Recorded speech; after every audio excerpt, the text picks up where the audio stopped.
News nation के digital platform पर आप सभी का बहुत स्वागत है। मैं हूं आपके साथ रोमिता। आजकल की भागदौड़ भरे लाइफस्टाइल में अपनी स्किन की देखभाल करना आसान बात नहीं है। कई बार आपने ये देखा होगा कि कुछ लोग उम्र से पहले ही बूढ़े दिखने लगते हैं। वहीं कुछ ऐसे होते हैं जिनकी उम्र तो काफ़ी होती है, लेकिन उनके चेहरे पर चमक ताउम्र बनी रहती है। दरअसल बिगड़े हुए डेली रूटीन की वजह से कई बार समय से पहले ही चेहरे पर उम्र झलकने लगती है। इसकी बड़ी वजह है अनियमित खान पान, सिगरेट, शराब जैसी आदतें और पूरी नींद ना लेना हो सकता है। वैसे तो उम्र को बढ़ने से रोकने का कोई उपाय नहीं है, लेकिन अगर हम अपनी स्किन की सही देखभाल करें तो बढ़ती उम्र को चेहरे पर झलकने से रोका जा सकता है और इसके लिए ज़रूरी है स्किन केयर रूटीन। जानकारों के मुताबिक स्किन केयर रूटीन आपकी उम्र के अनुसार होना चाहिए। इसमें एंटी एजिंग क्रीम और दवाएं एक कारगर इलाज के रूप में उभरे हैं, लेकिन इसे किस उम्र में शुरू किया जाए, ये सबसे बड़ा सवाल है। हमने इस बारे में गुरुग्राम के सीके बिरला अस्पताल में डर्मेटोलॉजिस्ट कंसल्टेंट डॉक्टर सीमा ओबरॉय से बात की है। आप भी सुने उन्होंने क्या कहा। एंटी एजिंग क्रीम्स और दवाइयाँ कायदे से हमें अराउंड 25-30 ईयर्स 25-30 साल की एज के बाद स्टार्ट कर देना चाहिए। हालांकि हमें अपनी स्किन का ध्यान सारी उम्र ही रखना चाहिए, बट अराउंड 25-30 साल के बाद धीरे धीरे स्किन में कोलाजन का ब्रेक डाउन स्टार्ट हो जाता है और जो हमारे फाइबर्स होते हैं जो कि स्किन को टाइट और रिंकल फ्री रखते हैं, वो धीरे धीरे से ब्रेक डाउन शुरू कर देते हैं। तो हमें कायदे से 25-30 साल की उम्र में आने पर अपना ध्यान रखना, एक्स्ट्रा ध्यान रखना शुरू करना चाहिए। सुना आपने।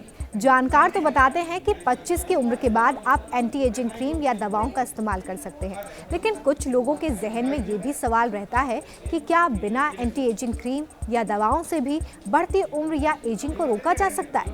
जब हमने इस बारे में डॉक्टर सीमा ओबरॉय से बात की तो उन्होंने क्या कुछ कहा, आप भी सुनिए। एंटी एजिंग अगर हम देखें तो दो चीज़ें होती हैं। एक इंटरनल एजिंग होती है जो कि हम कहते हैं आपकी बॉडी की क्लॉक है, जो हमारी उम्र हो रही है, जो एज के साथ भगवान ने हमें एक टाइम मशीन है, वह तो चलती रहती है, उसे आप नहीं बदल सकते। बट आप अपनी एक्सटर्नल एजिंग को रोक सकते हैं, स्लो डाउन कर सकते हैं। एडिक्वेट सन प्रोटेक्शन से आप बाहर जाएं तो रेगुलरली सनस्क्रीन लगाएं। एक्सेसिव सन एक्सपोजर में अपने आप को कैप, हैट, मास्क, अम्ब्रेला वगैरह से कवर्ड रखें। हेल्दी खाना खाएं। स्मोकिंग अवॉइड करिए। स्मोकिंग में फ्री रेडिकल डैमेज होता है। वो स्मोकिंग या ज़्यादा स्मोकी एनवायरनमेंट में रहने से भी ये दिक्कत आती है। एडिक्वेट न्यूट्रिशन रखिए, टाइम पर सोइए और अपनी नींद, अपना खाना टाइम पे खाइए। खाने में जितने भी फ्रूट्स, वेजिटेबल्स हैं, प्रोटीन रिच डाइट है, ज़रूर लीजिए और अपने आप को हाइड्रेटेड रखिए। मतलब आप बेहतर लाइफस्टाइल को अपनाकर भी अपनी एजिंग को रोक सकते हैं। बस इसके लिए आपको अपने खान पान आदतों में सुधार करना होगा।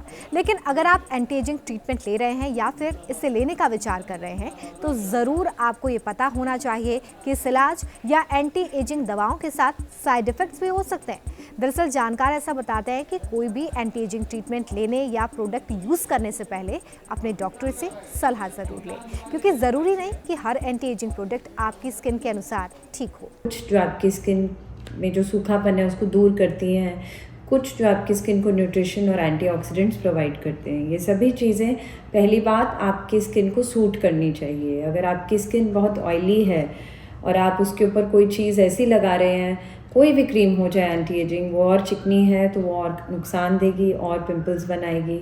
इसी तरह से अगर आपकी स्किन बहुत ड्राई है और आप serum based, water based products लगा रहे हैं तो वो सूखी रहेगी तो इरिटेट करेगी। कुछ एंटी एजिंग क्रीम्स जिनमें रेटिनॉइड नाम के केमिकल्स होते हैं, वो कई बार स्किन को ज़्यादा इरिटेट करती हैं, तो अपनी डॉक्टरी सलाह के बिना नहीं लेने चाहिए। उन्हें लगाने का सही तरीका होता है, सही टाइम होता है और सही सिस्टम से लगाया जाता है। नहीं तो उसके कारण रेडनेस, ड्राइनेस और रैशेस ज़रूर हो सकते हैं। ये तो रही बात एंटी एजिंग ट्रीटमेंट या इसके साइड इफेक्ट से जुड़ी हुई, लेकिन कुछ लोगों के मन में ये भी सवाल रहता है कि एंटी एजिंग ट्रीटमेंट कितने सफल होते हैं, मतलब कि इनका सक्सेस रेशियो आखिर कितना है। एंटी एजिंग ट्रीटमेंट्स डेफिनेटली बहुत फ्रूटफुल रहते हैं। ट्रीटमेंट ऐसा नहीं है कि आप घर बैठे नहीं कर सकते हैं।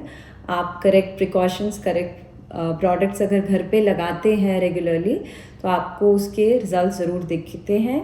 बाकी एंटी एजिंग के लिए सर्जिकल ऑप्शंस तो रहती हैं, बट बहुत सी आज की डेट में नॉन सर्जिकल ऑप्शंस आ गई हैं। चाहे हम उन्हें नॉन सर्जिकल थ्रेड लिफ्ट कहें, एंटी रिंकल इंजेक्शंस कहें, या फिलर से फेस की रीशेपिंग कहें, या बहुत सारी आजकल स्किन टाइटनिंग मशीन्स आती हैं, लेज़र्स हैं, रेडियो फ्रिक्वेंसी स्किन टाइटनिंग की हैं, high intensity focus ultrasound machines हैं। ये सब कहीं ना कहीं नॉन सर्जिकली हमारी स्किन को टाइटन करने में हेल्प करते हैं और इनके रिजल्ट्स अच्छे रिजल्ट्स हैं। हमारे यहाँ एक कहावत है, रोकथाम इलाज से बेहतर है, यानी कि बीमारी होने से पहले ही उसे रोक दिया जाए। इससे पहले कि आपकी स्किन भी डल हो जाए, उस पर रिंकल्स आ जाए, स्किन बूढ़ी लगने लगे, उसका पहले ही इलाज करा लीजिए। तो अपने चेहरे पर झलकती उम्र को आप इस तरीके से थोड़ा सा कम कर सकते हैं। ऐसे में अगर आप भी एंटी एजिंग ट्रीटमेंट लेने की सोच रहे हैं तो घबराइए मत, अपने डर्मेटोलॉजिस्ट से मिलिए। उनकी सलाह से किसी भी तरह के इलाज या प्रोडक्ट के इस्तेमाल के बारे में ज़रूर सोचें। हमारा ये विश्लेषण आपको कैसा लगा, हमें कमेंट बॉक्स में लिखकर ज़रूर बताइए। देखते रहिए न्यूज़ नेशन का डिजिटल प्लेटफॉर्म।